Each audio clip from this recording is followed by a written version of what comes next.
Praise the King. Welcome to Believer Central World Update. I'm Lisa Dennis Sparks, and you're watching Christians United Broadcasting Network.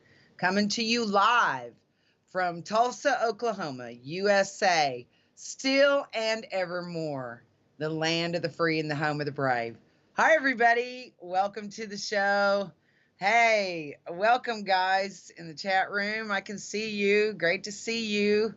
Okay, so now that our Passover watch is over, we know that the tribulation period is not going to start this year.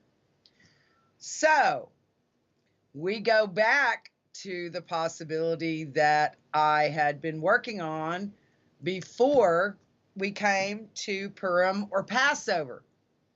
And that is the war occurring prior to the opening of the fourth seal. The fourth seal didn't open.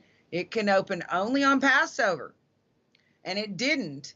So now we know we have more time. You can't just lay around and get ready to die, okay? We have grace in our King that has given us more time to learn the word, more time to share with others, and more time to get off our blessed assurance and get back to work, sharing with everyone that we can that these things are coming. They're just not here yet. So now that we know we have a little bit more time, I think we can still expect wars and rumors of wars to continue, but they won't come down against Israel until after, I think until after the fourth seal, but we'll see. Russia has, they have started a full-scale campaign against eastern Ukraine now. So their full military might has just moved into eastern Ukraine. So we're going to have wars, rumors of wars. This is going to keep going for a while. We're going to have more deaths through bioweapons. We're going to have more deaths through starvation. The famine's going to get way worse. Seals 2 and 3 are going to further progress until the tribulation period finally starts. It looks like they may try to convert us by the end of this year over to a digital type of economic system. You would still be able to use your credit and debit cards. You just wouldn't be able to use cash. Everything would be an electronic transfer. And I don't know if that means you can still write checks or not.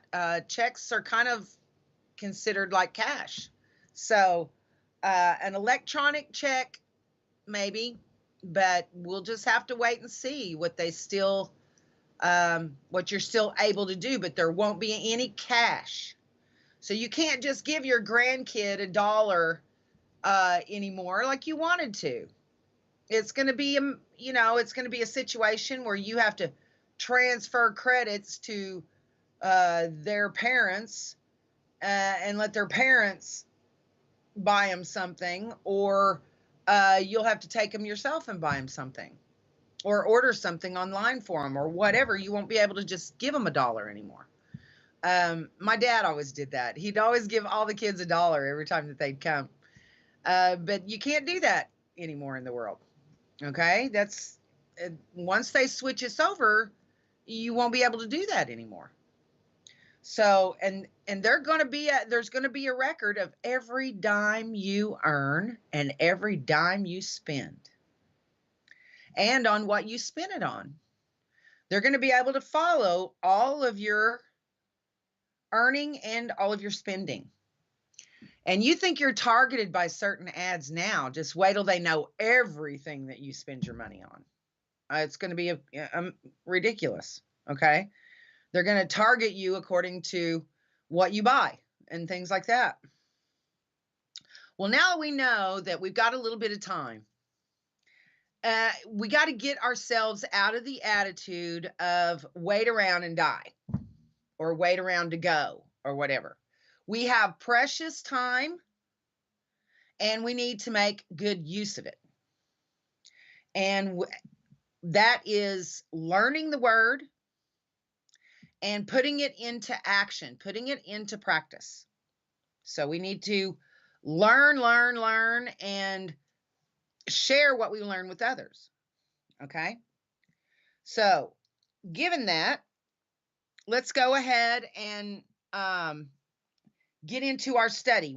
When we left off last, we had gone through the seal judgments and the trumpet judgments. And at the seventh trumpet is where our evacuation takes place.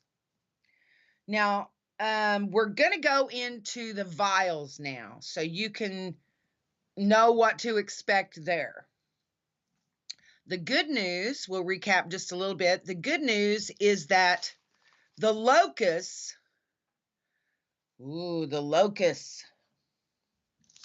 they come out at the fifth trumpet, and that would be in chapter 9. You have the fifth trumpet, and the bottomless pit opens. Let's kind of go through this a little bit, because I want to reiterate on this that we don't have to, I want to show you something that gives us some timing, okay? So we don't have to worry about whether or not we're going to have to deal with these scary locusts that come out of the bottomless pit and have stings that torment for 5 months. We don't have to deal with those, and I'll show you. Yes, the bottomless pit opens at the fifth trumpet, but the locusts don't come out of the pit until after the seventh trumpet, when we are evacuated, as far as timing goes.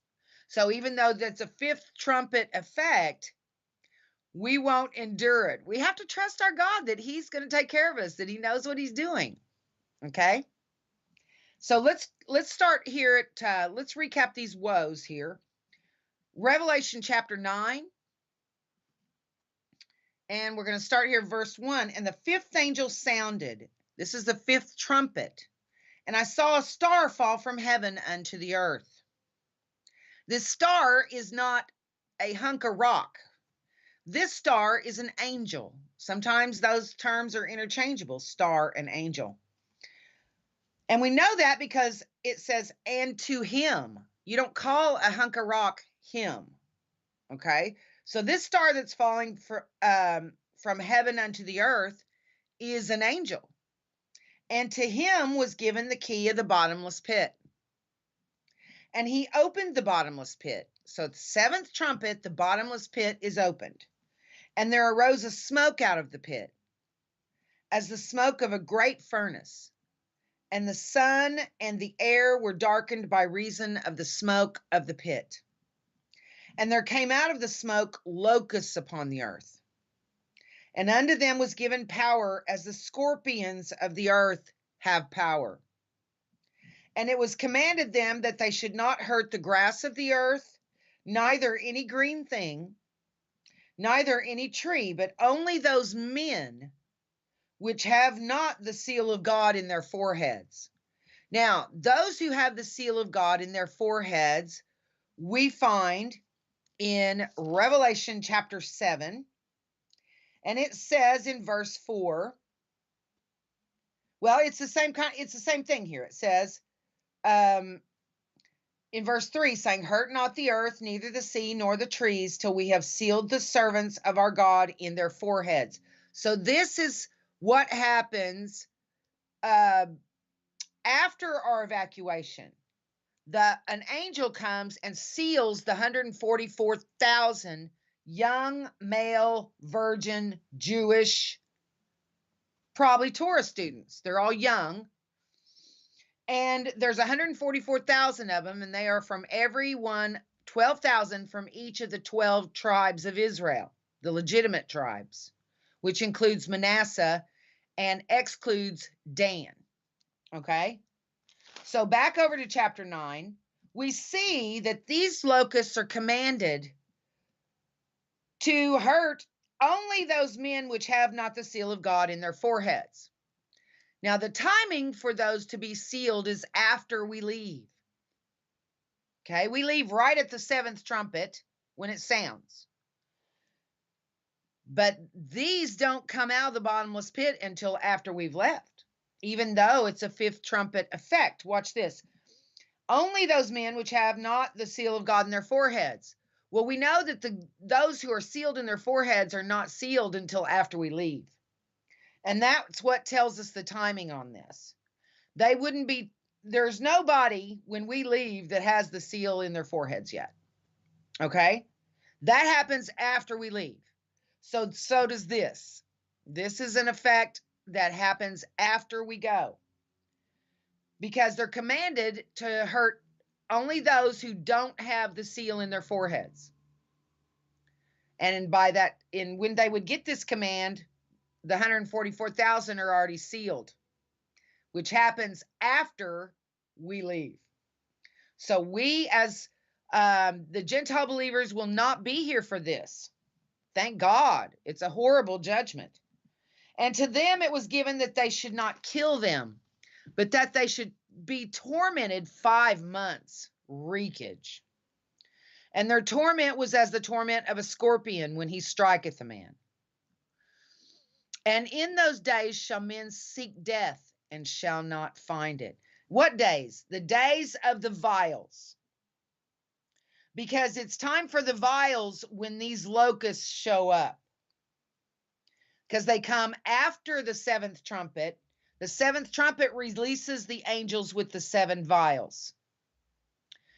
So this, in the second half, during the vial judgments, in those days men shall seek death and shall not find it, and shall desire to die, and death shall flee from them. Now, they don't get to die during the vials. And I think this would probably be those who the wrath is being poured upon. Tares, okay, the wicked. They seek death. They're so miserable that they want to get out of here, but they can't die.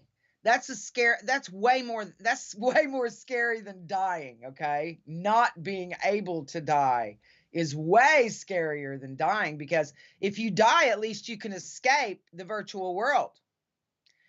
If you can't die, you can't escape. See, that's what happened to Jesus. He was on the cross and he couldn't die until God laid the sin of the world upon him, and then he was able to die and escape. But they won't be able to die because he wants them alive to endure all 7 of the vials, the wrath. In verse, let's see, we don't need to really recap what the locusts are like. Now, let's go down to verse 13 in Revelation 9. And the 6th angel sounded. This is the second woe. The 6th angel sounded, and I heard a voice from the 4 horns of the golden altar, which is before God, saying to the 6th angel, which had the trumpet, loose the 4 angels which are bound in the great river Euphrates. And the 4 angels were loosed, which were prepared for an hour and a day and a month and a year. See, these things are scheduled for to slay the 3rd part of men. So right here, we have a situation where 1/3 of the remaining population is killed. In verse 16, and the number of the army of the horsemen were 200,000. That's 200 million. And I heard the number of them. And thus I saw the horses in the vision, and them that sat on them, having breastplates of fire, and of jacinth and brimstone. And the heads of the horses were as the heads of lions, and out of their mouths issued fire and smoke and brimstone. The heads of lions, that means these vehicles are tough, okay? They're not actually horses. They're armored vehicles, is what they are. And these the locusts, they might be some kind of drone.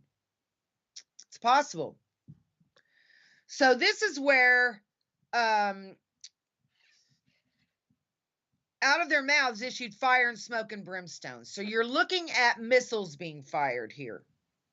Now this is sixth trumpet. So this is immediately after the temple is defiled.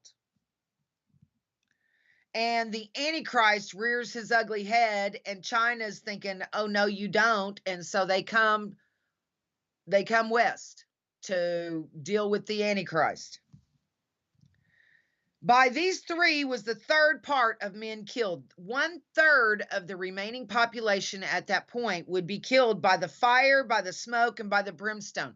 Missiles could be chemical, biological, nuclear. But these issued out of their mouths, for their power is in their mouth and in their tails. These are long cylinders that they fire missiles out of. For their tails were like unto serpents and had heads, and with them they do hurt. So they're looking at missile launchers and things like that. Now it said, the rest of the men which were not killed by these plagues, yet repented not of the works of their hands, that they should not worship devils and idols of gold and silver and brass and stone and of wood, which neither can see nor hear nor walk. Neither repented they of their murders, nor of their sorceries, nor of their fornications, nor of their thefts. Now, what are they talking about when he's talking about sorceries? The word in the Greek is pharmakia. Look at that, pharma, and that tells you everything. Pharma, big pharma, pharmaceutical companies are what we think it's technology, right? Well, the Bible calls it sorcery. Why does it call it sorcery? Because it can change things that you don't understand that it can change. It can change, drugs can change how you think. They can change your genetic structure. They can change your moods. They can change your personality.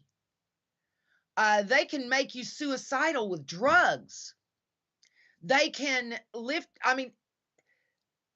drugs, pharmaceuticals. They can keep people alive on pharmaceuticals that would die without them.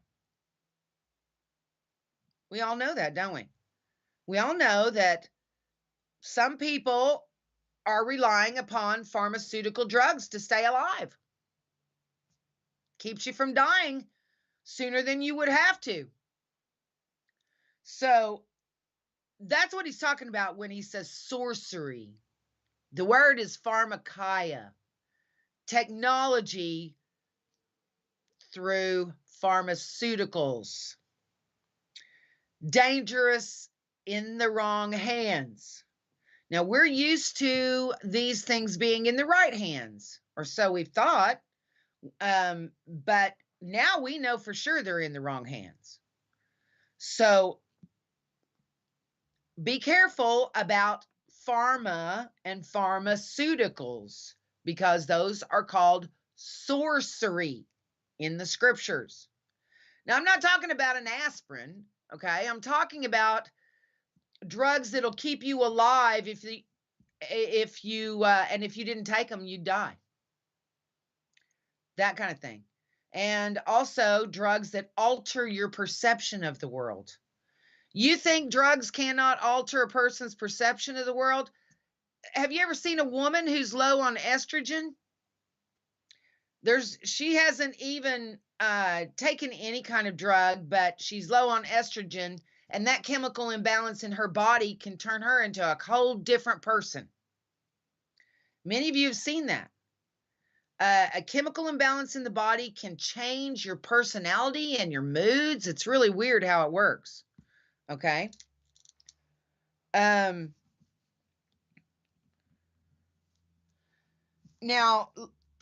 we've just done the 6th trumpet.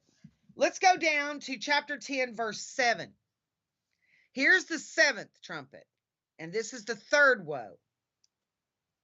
And I think like the locusts wait to come out of the bottomless pit until after we're gone, it's possible these missiles are not fired until after we're gone either.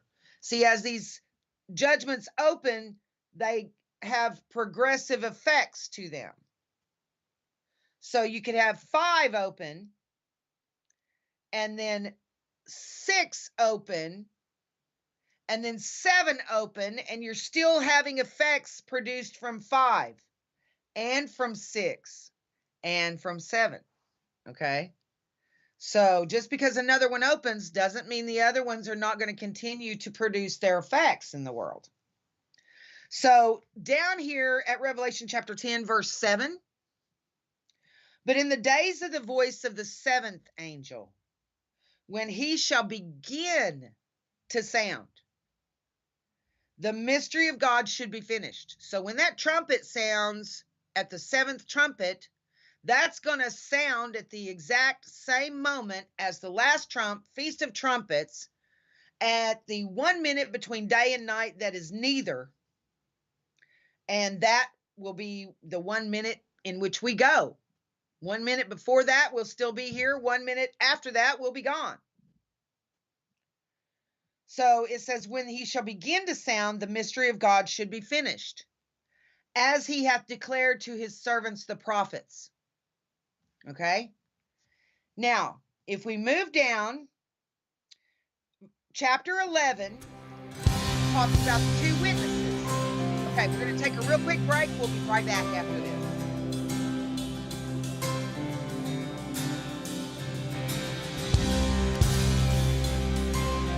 Oh, we welcome you, Lord.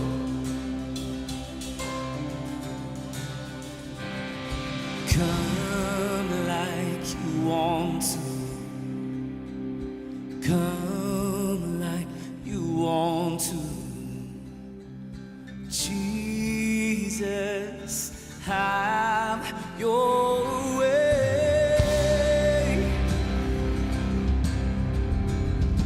God of breakthrough, nothing can stop you. Let your freedom reign. Oh Lord, you're falling out like heaven's rain, enthroned upon your children's praise, and you tear it down our barricades as we sing. We welcome the healer in this place.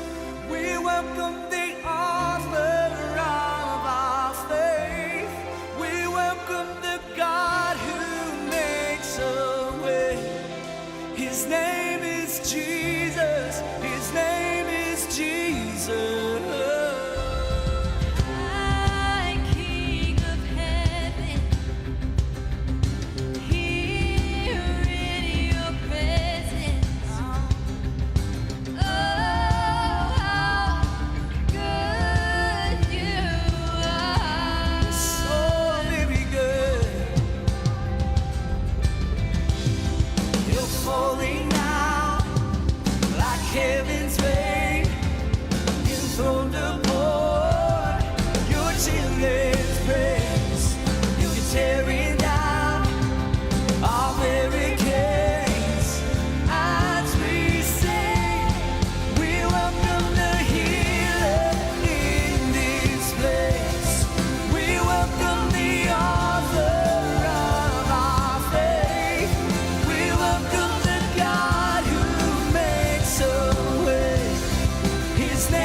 let your living waters fall on sons and daughters. We will not resist your heart.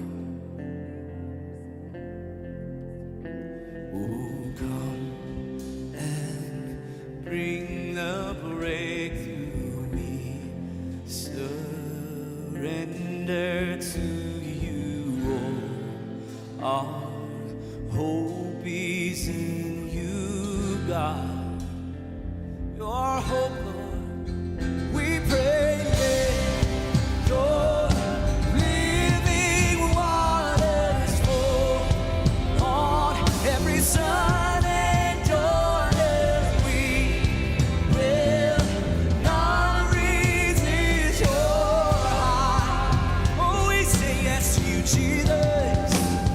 So come and bring the breakthrough. We surrender to you, Lord. Our hope is in you, God. We welcome the healer in this place. We welcome the author of our faith. We welcome the God who makes a way. His name is Jesus. Oh, we welcome you, Lord. We welcome you, healer, in this place. We welcome you, author of our faith. We welcome you, God who makes a way. Your name is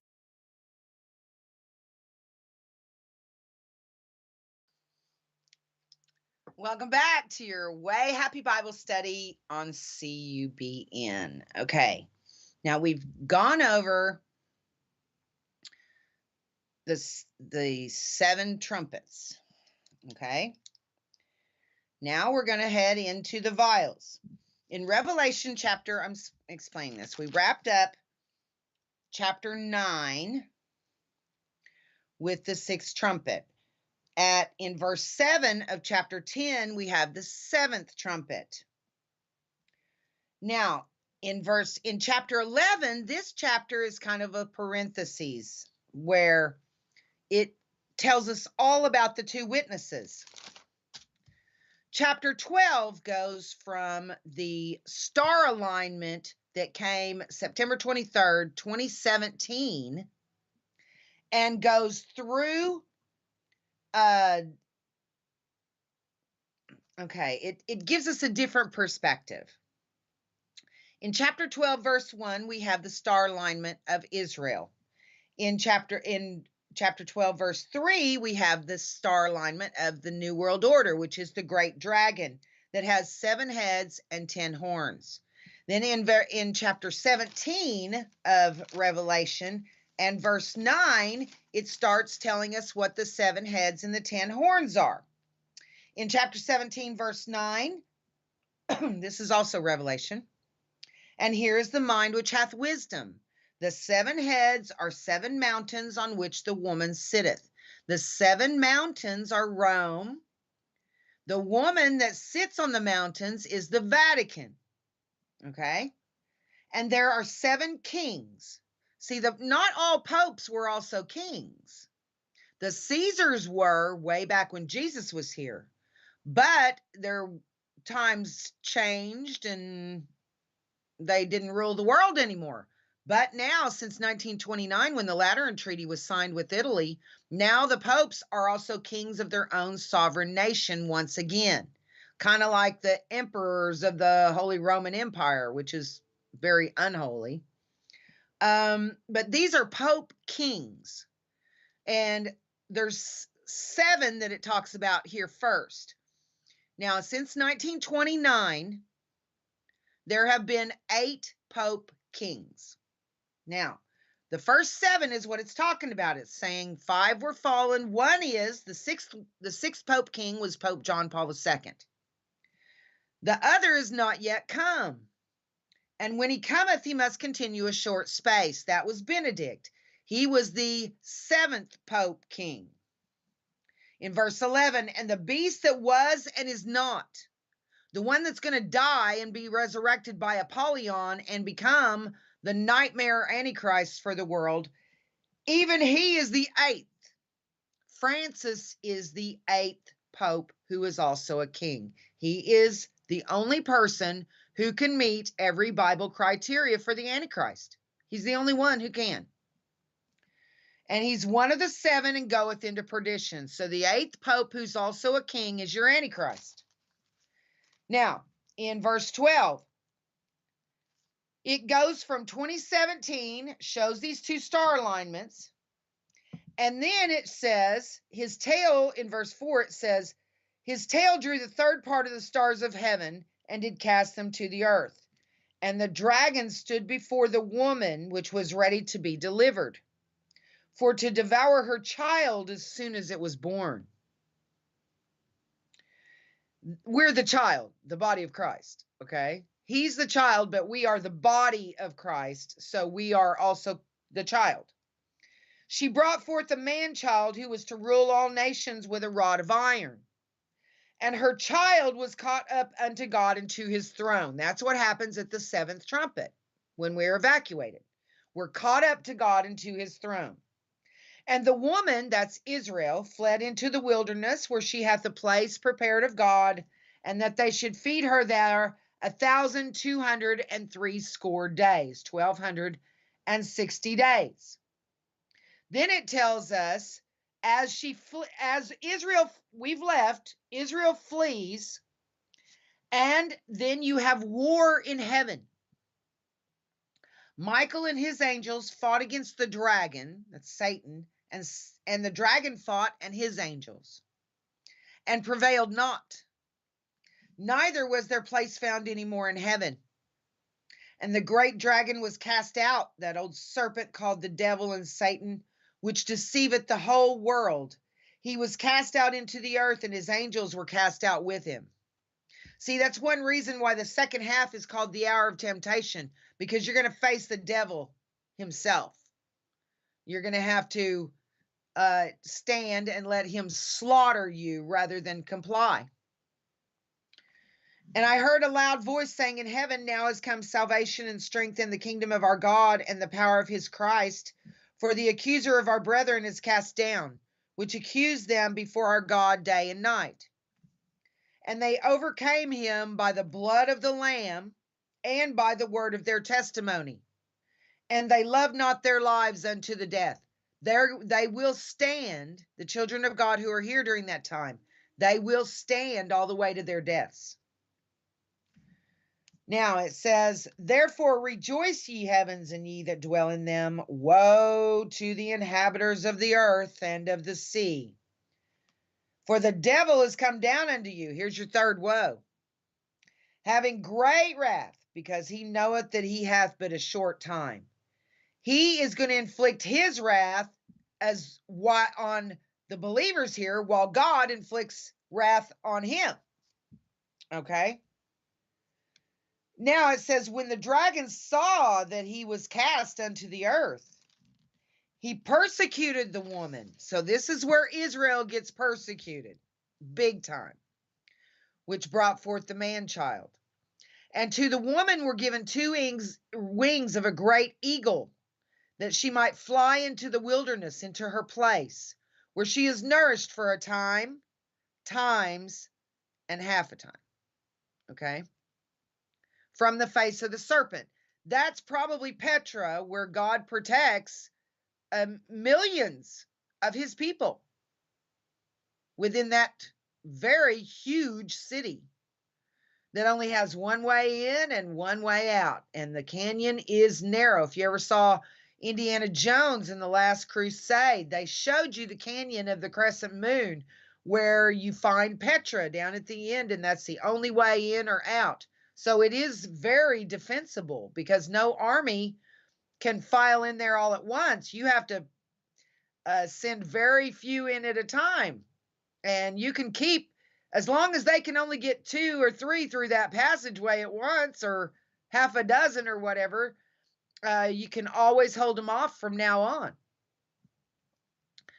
So the serpent cast out of his mouth water as a flood after the woman, that he might cause her to be carried away of the flood. Now, I don't know if that's actual water, or if this is a command from his mouth, commanding those under his influence to kill the Jews and the Christians. But it says the earth helped the woman, and the earth opened her mouth and swallowed up the flood which the dragon cast out of his mouth. Now, when I read this, I think somewhat kind of what, like it was in the Lord of the Rings, where you had just thousands of these soldiers for evil, and the earth just caved in and they all disappeared. The earth just opened up and they all disappeared, like they were never there. Amazing. And it says the dragon was wroth. He hates Israel. He hates the Jews. He hates the believers in Jesus, and went to make war with the remnant of her seed. Now, this would be the 2/3 that remain. You've only got like 1/3 that flee. But they airlift them out on airplanes from the airport. Okay, these are the two wings of a great eagle. That's an airplane. Okay, so they airlift the Jews out to Petra. And the dragon was wroth with the woman and went to make war with the remnant of her seed. 2/3 don't flee. Only 1/3 does, which keep the commandments of God and have the testimony of Jesus Christ. So they will greatly suffer during that time. Now, chapter 13 talks about the Antichrist and the false prophet, and tells us about the mark of the beast. In verse 15 of Revelation 13, and he had power to give life unto the image of the beast. See, the Pope dies of a head wound at the 5th trumpet. Apollyon comes out of the bottomless pit, resurrects him, and then walks around for the next 42 months in a Pope suit, basically. It's not Bergoglio inside that body anymore. It's Apollyon, and he's very cruel and he's vicious, okay? And he had the power to give life unto the image of the beast. They make an image to this beast in a Pope suit that dies and is resurrected. He had power to give life unto the image of the beast. Maybe it's a hologram or some kind of AI. That the image of the beast should both speak and cause that as many as would not worship the image of the beast should be killed. Well, we'd tell him to stick it, wouldn't we, if we were here? And the believers will that are here.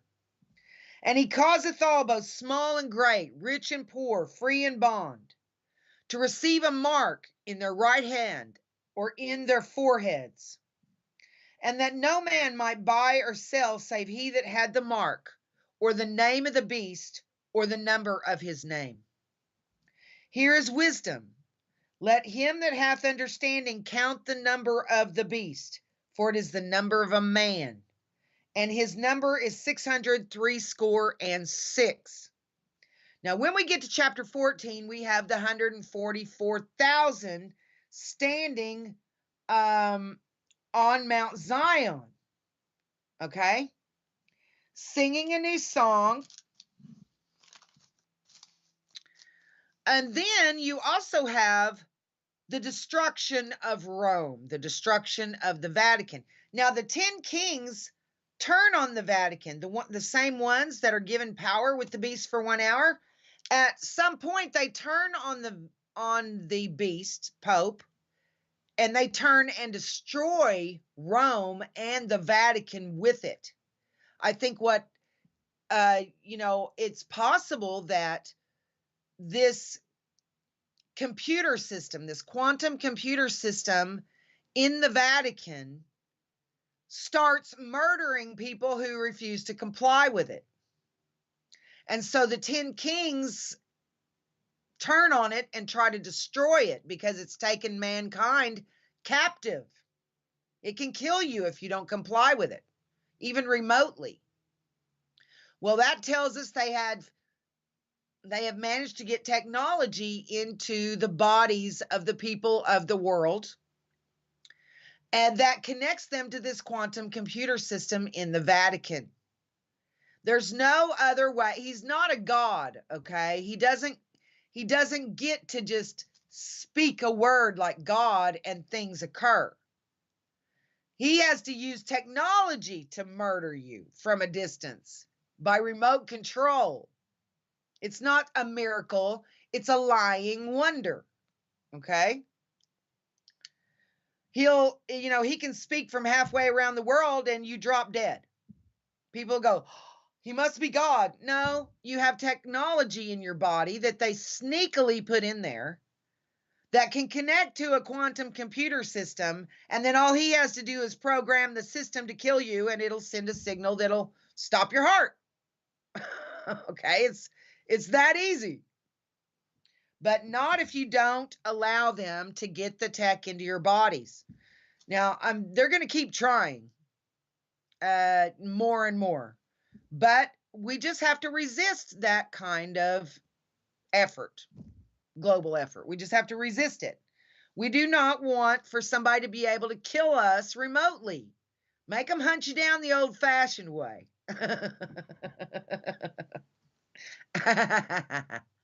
Hi, everybody. Let me see how you guys are doing. Everybody doing okay? Hi, Joy. Hi, Karen. I love you too. You doing okay, sister? Hi, Sandra. Glory to God. Hi, Kathy. Hey, Janine. I love you too, sister. You doing all right? Hi, Buffy. Hello, Tina. Glory to God. Always glad to see you. Hello, Linda. Great to see you, sister. That's Linda. That's Linda in New York. Okay. And then we have, or New Jersey, and then we have David. Hi, David. Are you doing all right? Glory to God. Okay. Hi, Shirley. Always glad to see you, sister. Do I think war is about to really start? Well, war is in the process. I mean, Russia today just started a full-scale invasion of eastern Ukraine. They are pouring thousands and thousands and thousands of their Russian troops into Ukraine now. It's a full-blown offensive now. Okay. Now, what I think is that we're still in the wars and rumors of wars phase. And it's possible that, I was closer the first time before I switched those two. Okay. That one seemed like it made more sense, but it doesn't. It didn't happen that way. So now I'm back the way we were before that. I'm thinking war possibly before the harvest of the tares, because Gog Magog is not necessarily the harvest of the tares. That we're going to see a lot of deaths before we get to the harvest of the tares, and we already are seeing a lot of deaths in the world. But you're going to see a whole lot more. I don't know if we'll hear about them or not, but I would think somehow we hopefully would, so we can gauge where we are on the timeline. Now, we know that the tribulation period is not starting this year. And I know a lot of people think it's going to start at the end of the year, but the day of the Lord so cometh as a thief in the night. The thief in the night's not Jesus, okay? The thief in the night is the death angel. Jesus comes to take what belongs to him. A thief takes what doesn't belong to him, okay? Now, of course, those firstborns of the tares, they do belong to God when he takes them. But their fellow tares don't believe that he has the right to do that, but he does. And I put the scriptures on my wall that show that, okay? Well, let me give you some here. Let me give you some of these scriptures that show the firstborns belong to him. Weirdly enough, the key word is matrix to look this up. Okay. I know it. I'm not talking about Matrix, the movie. Okay. I'm talking about the matrix, which is the womb in the scriptures. In Exodus 13:12, that thou shalt set apart unto the Lord all that openeth the matrix, and every firstling that cometh of a beast which thou hast. The males shall be the Lord's. Exodus 13:15, and it came to pass when Pharaoh would hardly let us go that the Lord slew all the firstborn in the land of Egypt, both the firstborn of man and the firstborn of beast. Therefore I sacrifice to the Lord all that openeth the matrix, being males, but all the firstborn of my children I redeem. So see, among the tares, you're talking about their under the old covenant, you're looking at firstborn males. But and as for the children of God, you are redeemed as a firstborn, whether you're male or female. In Exodus 34:19, all that openeth the matrix is mine, and every firstling among thy cattle, whether ox or sheep, that is male. Numbers 3:12, and behold, I have taken the Levites from among the children of Israel, instead of all the firstborn that openeth the matrix among the children of Israel. Therefore, the Levites shall be mine. So with Israel, the Levites are the ones that he designates as his rather than the firstborns. Okay. Numbers 18:15, everything that openeth the matrix in all flesh, which they bring unto the Lord, whether it be of men or beasts, shall be thine. Nevertheless, the firstborn of man shalt thou surely redeem, and the firstling of unclean beasts shalt thou redeem. So that's that. Now,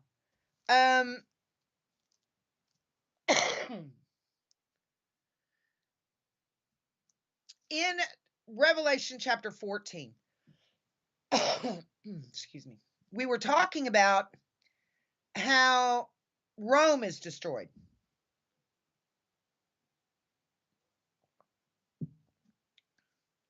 By the 10 kings. Okay. Now, what's interesting here, well, let's look at Revelation 14:8. And there followed another angel saying, Babylon is fallen, that great city. This is the Vatican, because she made all nations drink of the wine of the wrath of her fornication.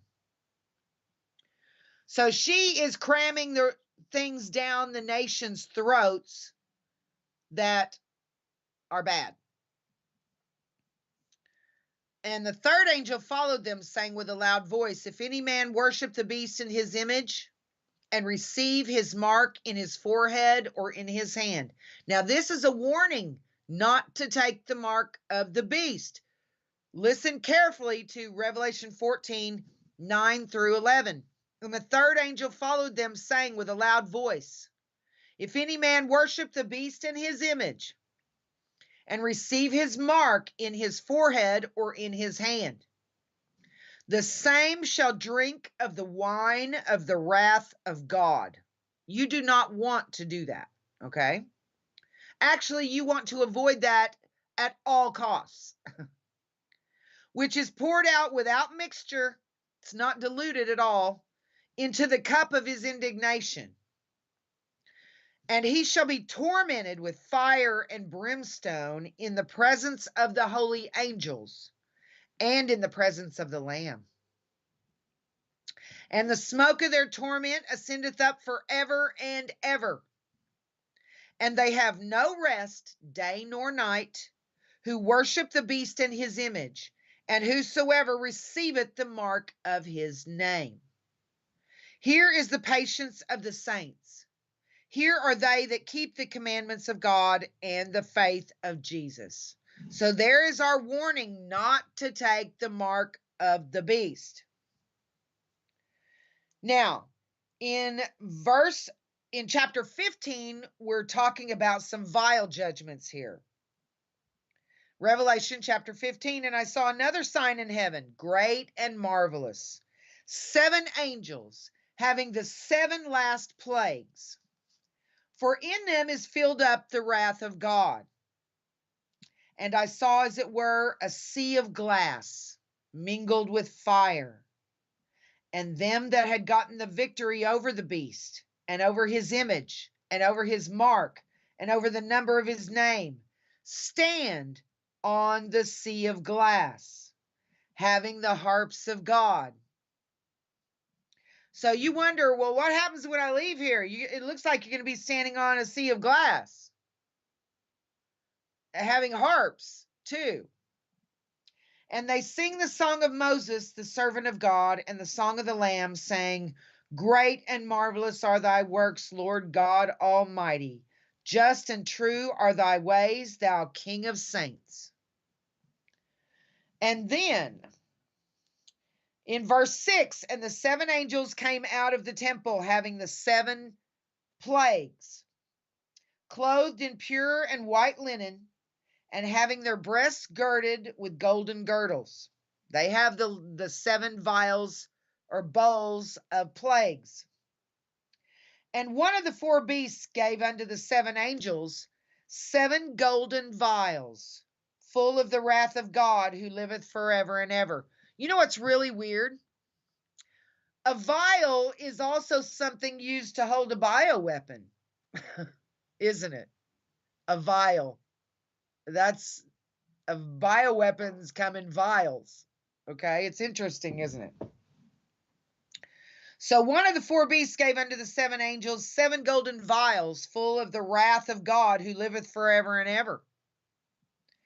And the temple was filled with smoke from the glory of God, and from his power, and no man was able to enter into the temple, this is in heaven, till the 7 plagues of the 7 angels were fulfilled. So access to the temple has been cut off while the wrath is pouring out. Now in chapter 16, in verse 1, I heard a great voice out of the temple saying to the 7 angels, go your ways, and pour out the vials of the wrath of God upon the earth. And the first went and poured out his vial upon the earth. And there fell a noisome and grievous sore upon the men which had the mark of the beast, and upon them which worshipped his image. This isn't just a boil on your hand, okay? Remember what Job experienced? He broke out in boils from head to toe. His scalp was covered. The bottom of his feet were covered. He was covered everywhere in these boils. And I think that's probably what this is talking about. Now, remember, the wrath is poured out upon the wicked. The children of God are not appointed to wrath, but it's going to be terrible for any children of God to be here during that time while the wrath is poured out on the world, because you're going to have to live in a world where that wrath is pouring out, and those who are receiving that wrath are not going to like you. They're going to want to kill you. Okay? But I think what this could be is, see, since they've been doing this jab, they put technology inside the body, nanotechnology. Now, this nanotech is really amazing. It can heal your body from inside if it's given the right instructions. But it can also kill you on command. Okay? And we'll talk about that just as soon as we get back from this break. Don't go away. Worthy of all the praise we could ever bring. Worthy of every breath we could ever breathe. We live for you. Oh, Jesus. Jesus, the name above every other name. Jesus, the only one who could ever save. Worthy of every breath we could ever breathe. We live for you. Oh, we live for you. Holy, there is no one like you. There is none beside you. Open up my eyes in wonder. Show me who you are and fill me with your heart and lead me in your love to those around me.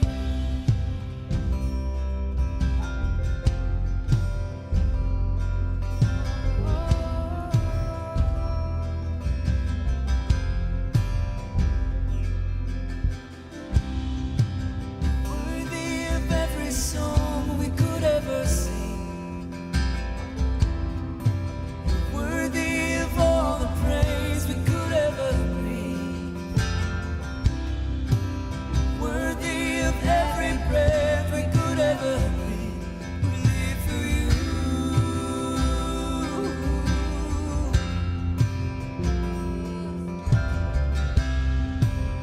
Jesus, the name above every other name. Jesus, the only one who could ever save. Worthy of every breath we could ever breathe. We live for you. Oh, we live for you. Holy, there is no one like you. There is none beside you. Open up my eyes in wonder and show me who you are and fill me with your heart and lead me in your love to those around me. And holy, there is no one like you. There is none beside you. Open up my eyes in wonder and show me who you are and fill me with your heart and lead me in your love to those around me.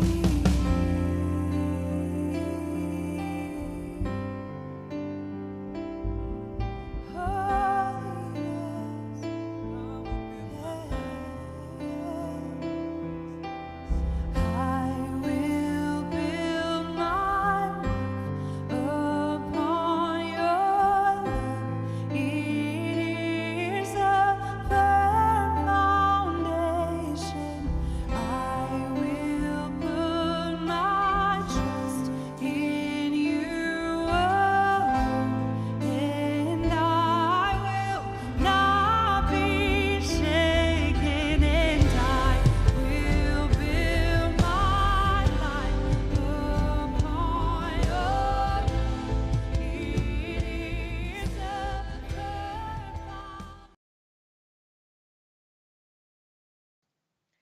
Welcome back to your Way Happy Bible Study on CUBN. Okay, let's get back into it. Now we're in Revelation chapter 16, verse 2. And we're talking about the vial judgments now. The first went and poured out his vial upon the earth, and there fell a noisome and grievous sore upon the men which had the mark of the beast and upon them which worshipped his image. Now, I think what happens is as you have radiation in the atmosphere, it's in everything after we've had nuclear detonations at the sixth trumpet. These people have technology in their bodies. And it's kind of like the radiation is magnified in their bodies because of the technology. And that could cause people to break out all over their body in sores, to have technology inside their body. And if the radiation, if these people get doses of radiation and they have tech inside their body, that's just going to be magnified. And I think they have some kind of a flesh reaction to that magnified level of radiation in their bodies, and they break out from head to toe in sores. I mean, really grievous, disgusting boils all over their body from head to toe. It's reekage. Now, this happens to those who have taken the mark of the beast and upon them which worshipped his image. The sores don't appear on the children of God who have not taken the mark. Only those who have taken the mark get the sores. Okay? So, this isn't everybody. This is only those who have taken the mark get the sores on their body. In verse 3, and the second angel poured out his vial upon the sea, and it became as the blood of a dead man. Do you know what the blood of a dead man looks like? It's thick and it's brown and it smells. All right. And every living soul died in the sea. I've wondered what that means. Does that mean that there's souls in the sea? Or is it talking about people on islands? I mean, I think it could be talking about the people on islands that are out in the sea, but we know a fraction of what's really going on out there. So it is possible that God has a creation under the water in the seas where there are living things that have a soul, a personality, an identity. Okay. We'll just have to wait to get an explanation on that one to see if that's what it's talking about. In verse 4, the third angel poured out his vial upon the rivers and fountains of waters, and they became blood. Now, when the second vial is poured out on the seas, that kills all the remaining oceans. All the remaining salt water on the planet is poisoned and dies. All of it. The oceans die. Everything in the oceans die. Can you even imagine everything in the oceans dying? See, once we leave, there's no more wind. Well, that contributes to the problem with the oceans, because without wind, it'll just be stagnant and still. You won't have waves. You won't have waves that kind of churn the water up and oxygenate the water. Without the wind, it'll just be like a pond or a lake that's just still. No more wind on the earth after we leave. Woo, that's going to be really bad. But see, the second vial, just like the second trumpet, poisons 1/3 of the seas. And 1/3 of the ships are destroyed, and 1/3 of the sea life is destroyed. The second vial finishes off the rest and kills off the rest of the oceans. Then in verse 4 of chapter 16, the third angel poured out his vial upon the rivers and fountains of waters, and they became blood. So where the second trumpet is 1/3 of the ocean destroyed, 1/3 of the sea life dies, the second vial finishes off the rest of the seas. Then the third trumpet is a judgment on the fresh water supply. Well, the third vial, see, it affects 1/3 of the fresh water supply. We're still here for that in the trumpets. But in the third vial, it finishes off all the rest of the fresh water. There is no more fresh water on the planet that is not polluted. I know, it's incredible. Because if there's no fresh water, every life dies, right? Well, they're not life. Jesus is not in them, so there is no life in them. So they don't die. Remember over in chapter 9 where it says, in those days shall men seek death and shall not find it, and shall desire to die, and death shall flee from them. So even though with the third vial, there's no more fresh water on the planet anymore. Man, that's a harsh one, huh? No more fresh water. How long can a person go without water, without dying?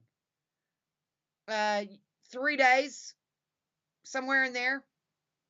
You need water more than you need food. Okay? So you can go longer without food, but you can't go longer without water. So the third vial is poured out on all the rest of the fresh water that wasn't already polluted by the third trumpet. And so now after this, there is no more fresh water on the earth at all.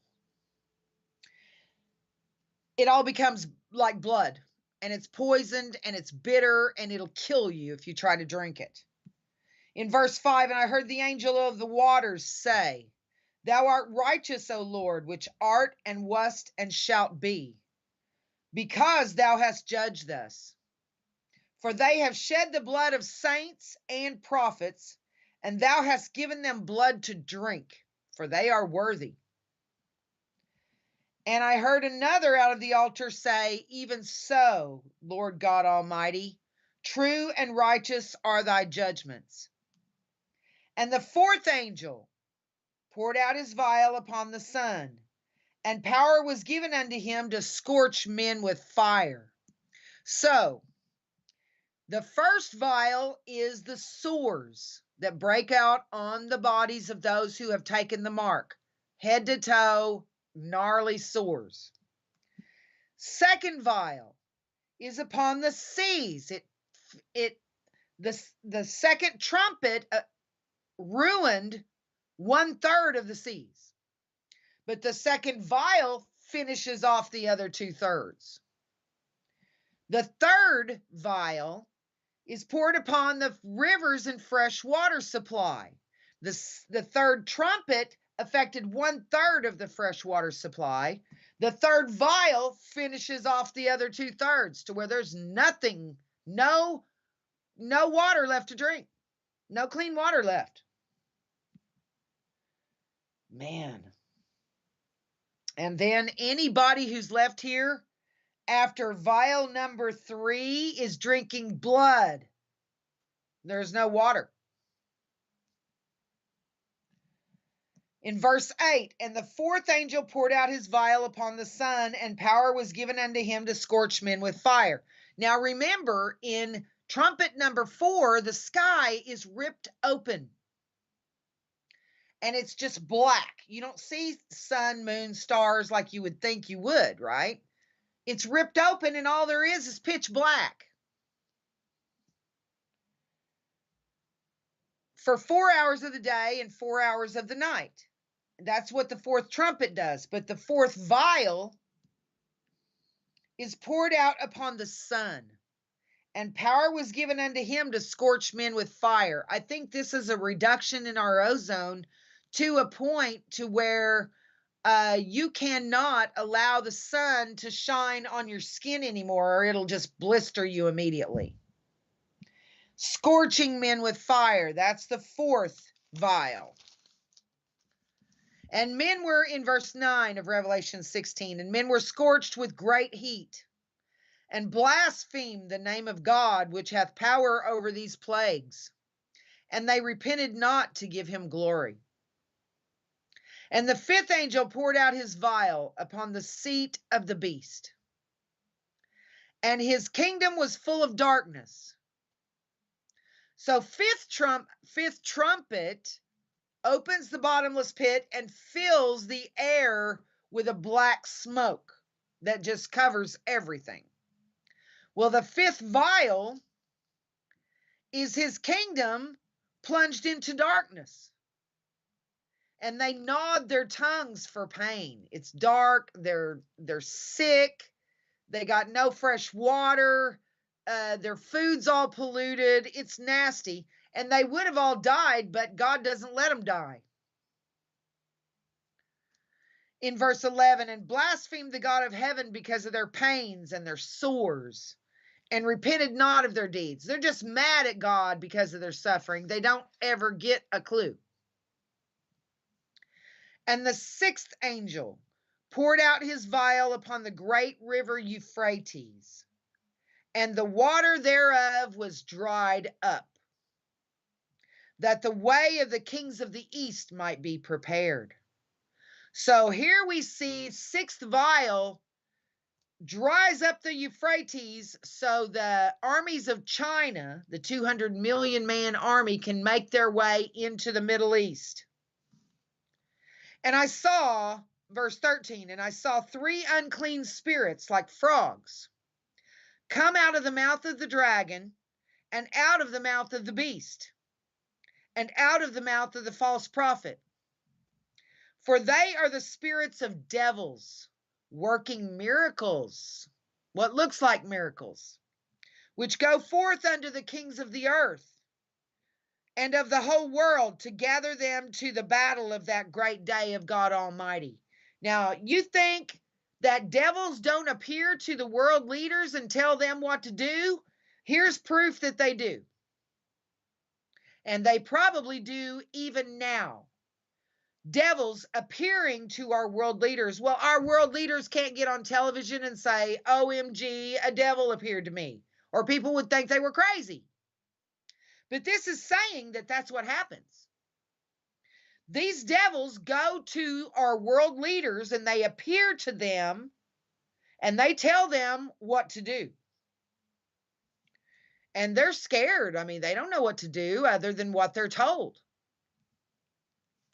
So it says, they are the spirits of devils working miracles, which go forth unto the kings of the earth. They go and appear to all these world leaders and they say, you take your armies and go here to this place here where I'm telling you, to gather them to the battle of that great day of God Almighty.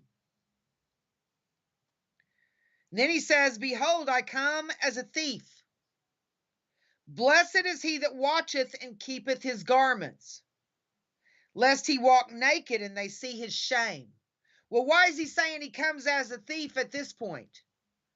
Well, because he's coming to do a mop up, and they're not expecting that. He comes and he destroys the beast and the false prophet with the brightness of his coming. At the end, this is at the second coming, at the end. And he gathered them, and it says he comes as a thief because they're not expecting him. They should, but they're not. And he gathered them together in a place called in the Hebrew tongue Armageddon. And the seventh angel poured out his vial into the air. And there came a great voice out of the temple of heaven from the throne saying, it is done. This is a similar statement to what Jesus made on the cross. It is finished.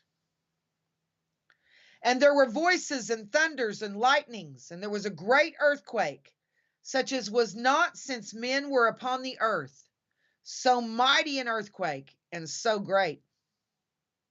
And the great city was divided into 3 parts. This is when Jesus returns at his second coming and puts his feet down on the Mount of Olives. It splits the city into 3 parts.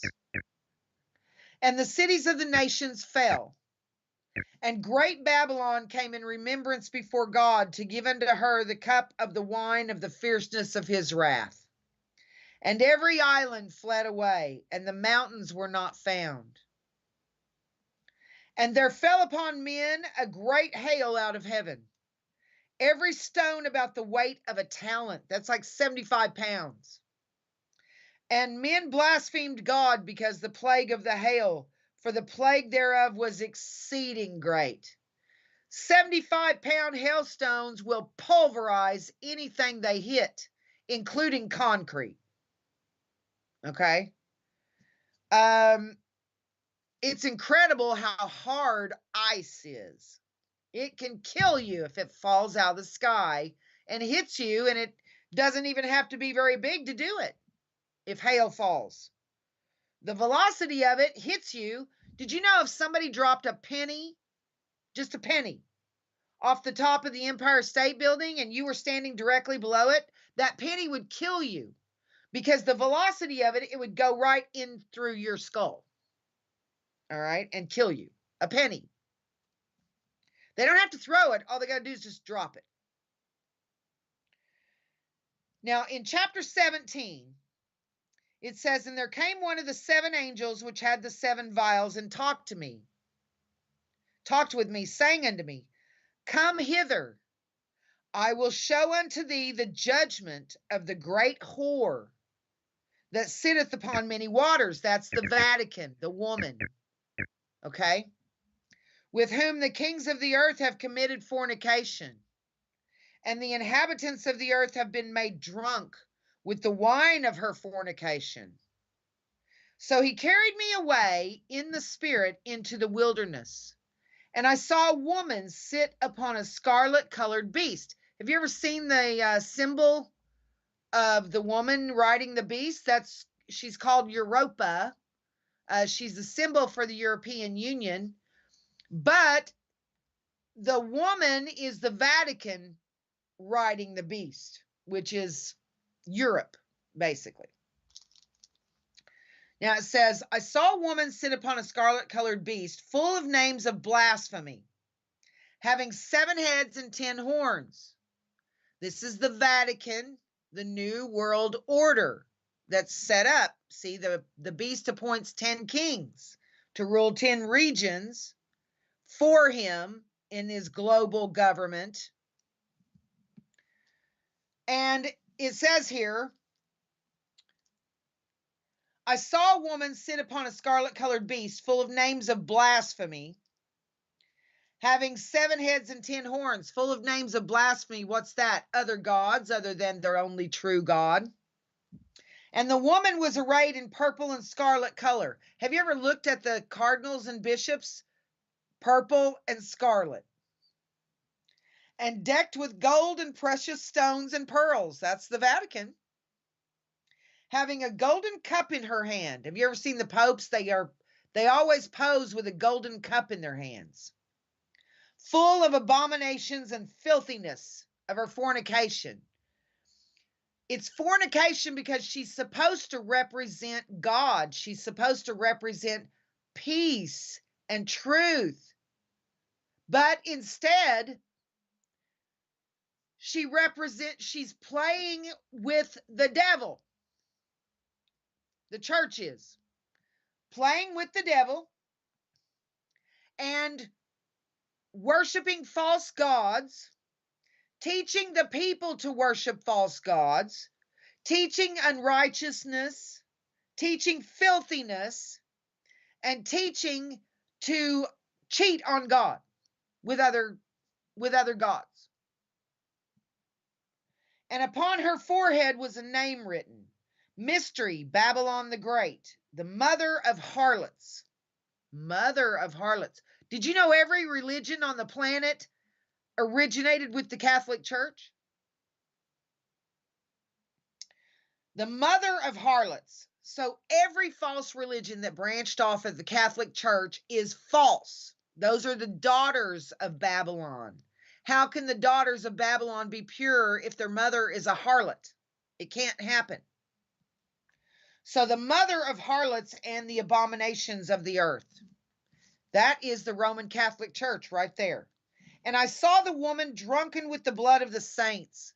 Because the Roman Catholic Church is murdering believers once again, just like they did in ancient times. "And when I saw her, I wondered with great admiration. And the angel said unto me, Wherefore didst thou marvel? I will tell thee the mystery of the woman and of the beast that carrieth her, which hath the 7 heads and the 10 horns.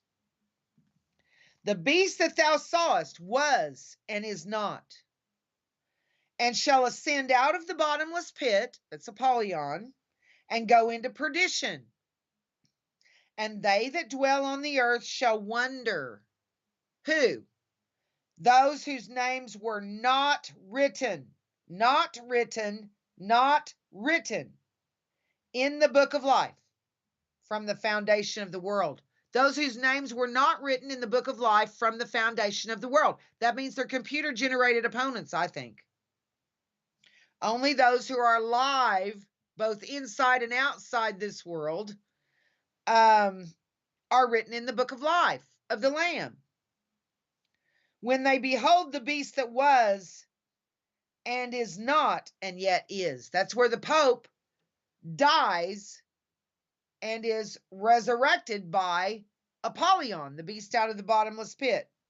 Then it says, here's the mind which hath wisdom. 7 heads are 7 mountains, Rome, on which the woman, the Vatican, sitteth.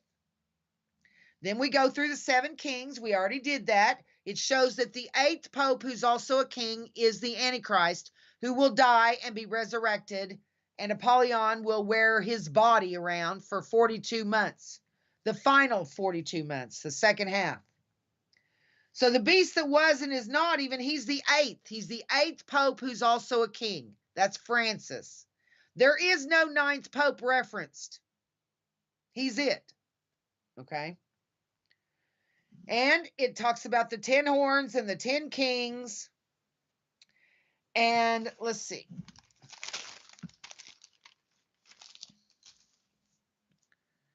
Now, does anybody have any questions? Let me come over and check it out. I want to make sure that I get these all answered for you. Oh, we have another break here. We'll be right back after this to check out your questions in the chat room.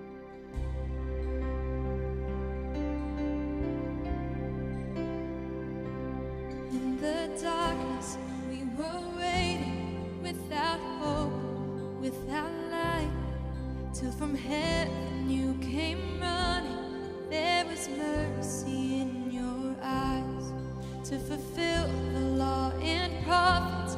To a virgin came the word, from a throne of endless glory to a cradle in the dirt.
Now the skies will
Welcome back to your Way Happy Bible Study on CUBN. Okay, now let's check out your questions in the chat room. Karen says, what's going on with Iran and Israel? Well, I understand that there are Russian troops on Israel's northern border and they are there to provide a 85-kilometer buffer zone between Israel's border and the Iranian troops. But Russia has just begun a full-scale offensive into eastern Ukraine. So I don't know if they'll pull their troops off of that border or not, but I don't see any reference in the scriptures about Iran coming down against Israel's northern border. It's Russia that does that. So it would not be Iran by themselves. It would be Russia and Iran. So we'll just have to see. I mean, Iran can't be trusted as far as you can throw them. All right. So Israel's been going in there for decades and disabling their ability to come against them. And they go in there covertly and destroy their nuclear programs, plant viruses. They've been doing this for decades, and I expect that they would probably continue to do that until the time comes. Now, Linda says, part of my family celebrates Easter this coming Sunday, and Passover isn't over yet. Well, I know that there's a second Passover, and this whole week is Holy Week and all of that, but I don't really expect for that fourth seal to open on some alternate day other than the Passover that the Jews celebrate. So if it does, then we'll deal with it, but I don't expect that. I mean, not that I'm aware of. So I guess we'll find out, won't we? I don't think it warrants a watch to continue all the way to the second Passover and all that. Okay. But I could be wrong. Hi, John. Hey, Bernadette, you doing all right? It'll be a pleasant surprise if it catches this, if it does that, won't it? Well, I don't know about pleasant surprise. I mean, I would probably be happy to see it just because I know it's only 3.5 years from that point until we're out of here. Tina, hi Tina, I love you. She says, are those stinging locust demons maybe? Well, I don't know what they are, but we also have in Zechariah, we in Joel, in Joel chapter,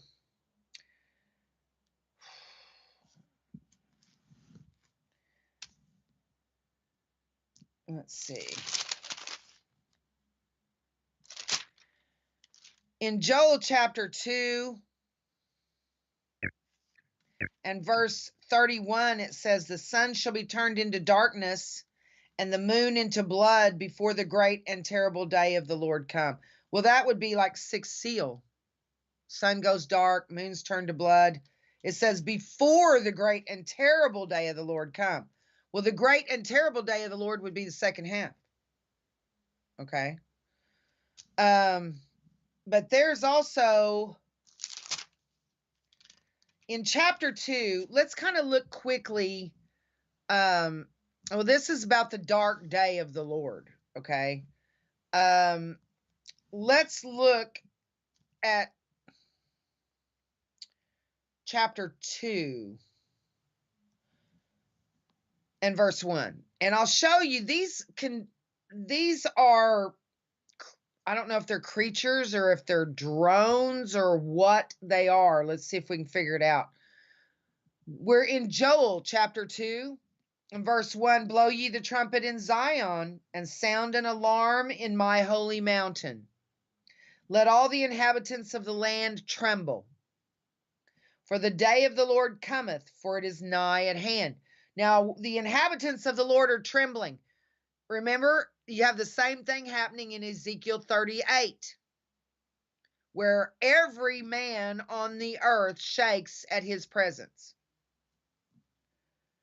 A day of darkness and of gloominess, a day of clouds and of thick darkness. Where's this thick darkness coming from? It's coming from the bottomless pit that was opened at the fifth trumpet just before the midpoint. As the morning spread upon the mountains, a great people and a strong, there hath not been ever the like, neither shall be any more after it, even to the years of many generations. A fire devoureth before them, and a flame, and behind them a flame burneth. The land is as the Garden of Eden before them, and behind them a desolate wilderness. Yea, and nothing shall escape them. The appearance of them is as the appearance of horses, and as horsemen so shall they run. That's why I don't think that these are men. Now, they could be super soldiers, they could be drones, but they can run really fast like horses. Like the noise of chariots on the tops of mountains shall they leap. So they make noises, possibly engine noises, motor noises, possibly. Like the noise of a flame of fire that devoureth the stubble, as a strong people set in battle array. Before their face, the people shall be much pained. The people are scared to death to see these things coming. All faces shall gather blackness. All of them are just horrified. They shall run like mighty men. They shall climb the wall like men of war. And they shall march every one on his ways. And they shall not break their ranks. Neither shall one thrust another. They shall walk every one in his path. They're walking in a uniform pattern, like an army, okay? And when they fall upon the sword, they shall not be wounded. That's why it seems like these could be robots or drones or something that's programmed. They shall run to and fro in the city. They shall run upon the wall. They shall climb up upon the houses. They shall enter in at the windows like a thief. The earth shall quake before them. The heavens shall tremble. The sun and the moon shall be dark, and the stars shall withdraw their shining. And the Lord shall utter his voice before his army, for his camp is very great. For he is strong that executeth his word. For the day of the Lord is great and very terrible. And who can abide it? Who can stand up to it? So it says, therefore also now saith the Lord, turn ye even to me with all your heart, and with fasting, and with weeping, and with mourning. He wants us to submit to him, to fast and pray, and to show him we're serious, okay? And rend your heart and not your garments. You know how the Jewish priests, if they hear blasphemy, they rip their clothes. Well, he doesn't want you ripping your clothes. He wants you to rip your heart. What he means by that is he's saying, get rid of the cold heart and embrace him. Love him. Trust him. Rend your heart and not your garments. And turn unto the Lord your God, for he is gracious and merciful, slow to anger, and of great kindness, and repenteth him of the evil. He hates to have to pour evil on us, on the world that we're in. He doesn't want to do that. It's It's something that has to be to fulfill his plan. Who knoweth if he will turn and repent and leave a blessing behind him? Okay, he might even feed you during the tribulation period if you trust him. Even a meat offering and a drink offering unto the Lord your God. Okay, you offer him the last of what you've got, and he's going to fill your coffers right back up. Just like he did with the widow woman who took in Elisha and gave her the last of the food that she and her son had in this terrible famine. She said, this is all we've got, and then we're going to die. And she gave it to the prophet. And because of that, she trusted God. He filled up her meal jar and her oil jar. And anytime she would take any out of it, it would just fill right back up. God can take care of you. Even if the whole world is dying, even if there's no food anywhere, God can feed you. All right. You saw him feed 5,000 with 5 loaves and 2 fish. You think he can't feed you? Blow the trumpet in Zion, sanctify a fast, call a solemn assembly. Okay, gather the people, sanctify the congregation, assemble the elders, gather the children and those that suck the breasts. Let the bridegroom go forth of his chamber. See, that's when he's ready to return. And the bride out of her closet. Who's the bride? Do you know? We've talked about this. The bride is the city of Jerusalem. Go over to Revelation chapter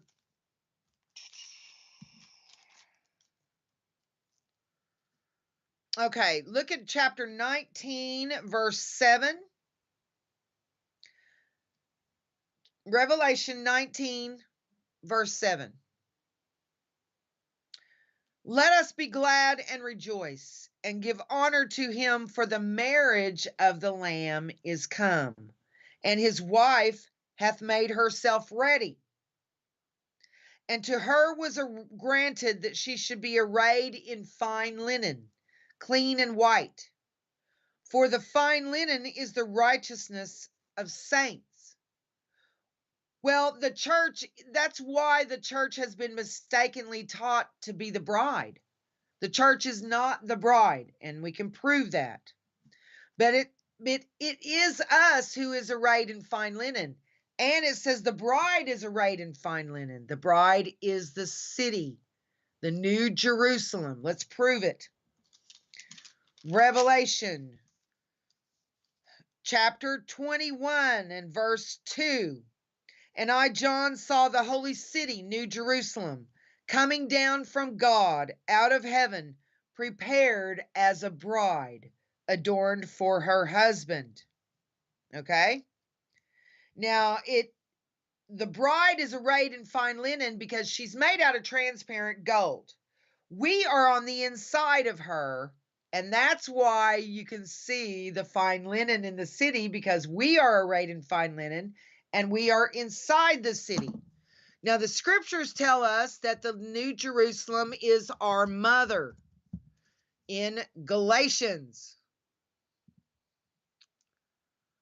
Let me get you the scripture. Oh, running out of time quickly. Galatians 4:26. But Jerusalem, which is above, is free, which is the mother of us all. Earth is not your mother. The New Jerusalem is your mother. God is our father. The New Jerusalem is our mother. And the New Jerusalem is the bride of Christ. See, we're the children of the bride chamber. God in his human body combined with the city produces us. We are the children of the bride chamber. Okay? And then look at verse 9 of chapter 21. And there came unto me one of the 7 angels which had the 7 vials full of the 7 last plagues, and talked with me, saying, Come hither, I will show thee the bride, the Lamb's wife. And he carried me away in the spirit to a great and high mountain, and showed me that great city, the holy Jerusalem, descending out of heaven from God, having the glory of God. And her light was like unto a stone most precious. Her light, okay? Even like a jasper stone, clear as crystal, and had a wall great and high, and had 12 gates, and at the gates 12 angels, and names written thereon, which are the names of the 12 tribes of the children of Israel. And then it goes on to describe the city further, but the city is the bride. We are the ones arrayed in fine linen, yes, but we are inside this city that is made out of transparent gold like unto glass. And since you can see all the way through the city, that's why it calls the New Jerusalem our mother, because we are inside her arrayed in fine linen. So the city is arrayed in fine linen with us inside her arrayed in fine linen, if that makes any sense. Okay, let's see. Any more questions?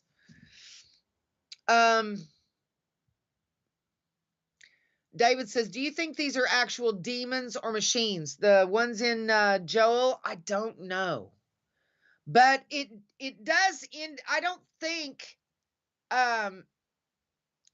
they seem like they're machines, don't they? Because they never leave their ranks. If they fall on their sword, it doesn't kill them and they just get up and keep going.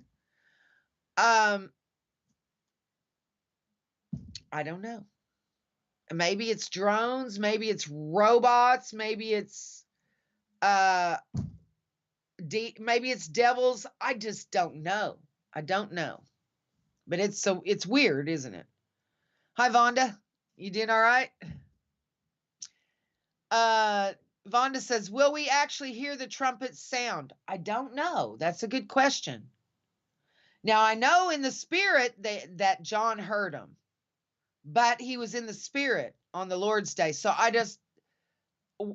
we might, during the trumpets, we might hear the sound of a trumpet. We might. Hi, Jasmine. You doing okay? So glad to see you, sister. Hello, Crystal. David says, so the assassination of the Pope will be the unmistakable marker. Well, that will be our fifth trumpet indicator. So once he dies, we know the fifth trumpet is opening and that he'll be resurrected in 3 days later. That's going to be an amazing thing. But see, that's clear at the midpoint. That's approaching the midpoint when that happens. And the tribulation period has not started yet. And I know some people are out there saying that it'll start at the Feast of Trumpets and things like that. We'll just have to see. We'll have to see. If somebody says they think it started, I'll look at their evidence and see if I can confirm it. And, if it gets by me, then rats, but I'm watching. Okay. Hi, Kathy. Wonderful to see you. Hi, Susie.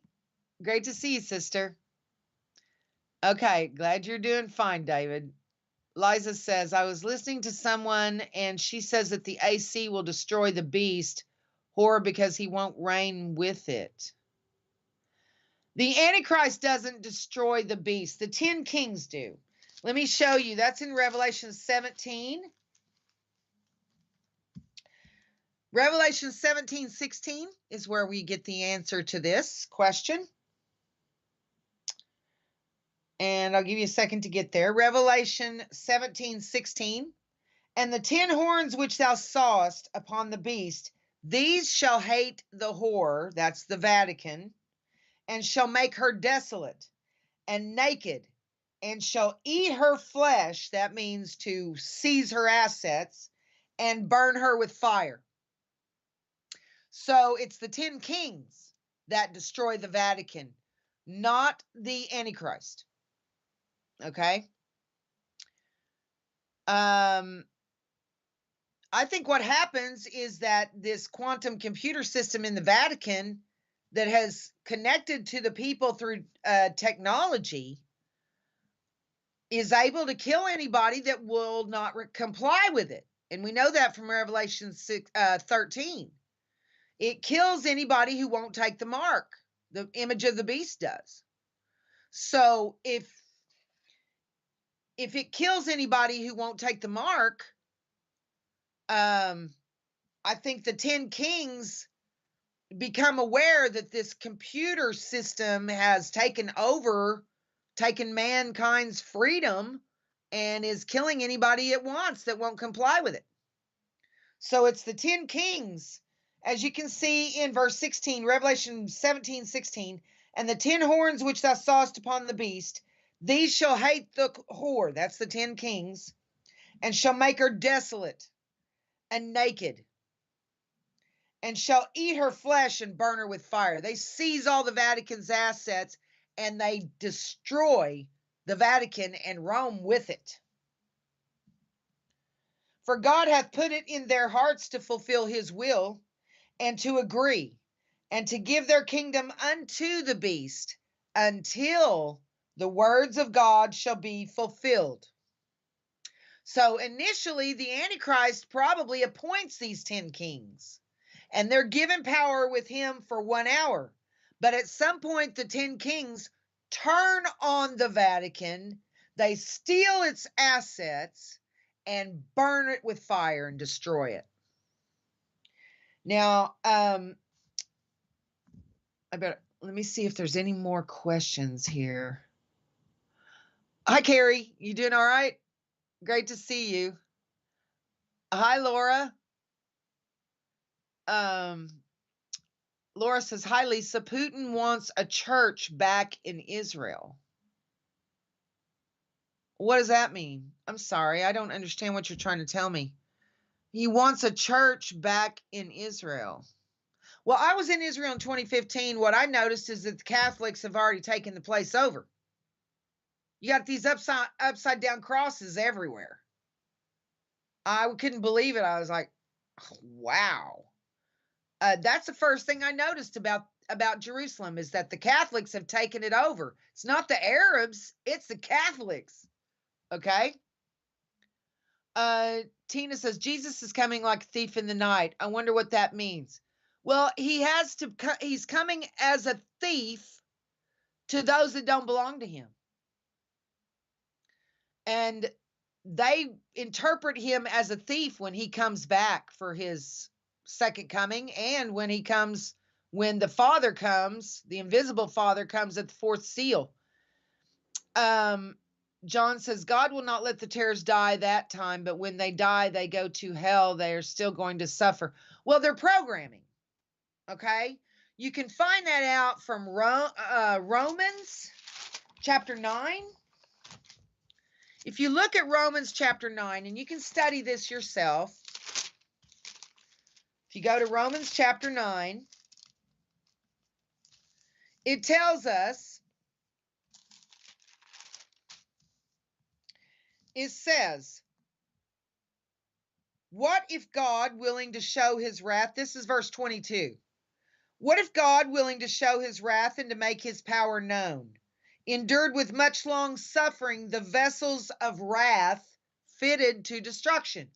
Vessels of wrath are created to serve a purpose, and then they are destroyed. They are purposed to eventually be destroyed from the day they're created, kind of like a paper cup, okay? And that he might make known the riches of his glory on the vessels of mercy. That's us, the children of God, which he had afore prepared unto glory. And if you look at Ephesians 1:4, you find out our current status with God even now. According as he hath chosen us in him before the foundation of the world, that we should be holy and without blame before him in love. That's your current status, holy and without blame before him in love, because he died for you. I love you guys. God bless you. Thanks for studying with me tonight. We have more time to study, so get ready to cram like you're cramming for an exam. And remember, do right and risk the consequences. We hope to see you on Wednesday right here on CUBN.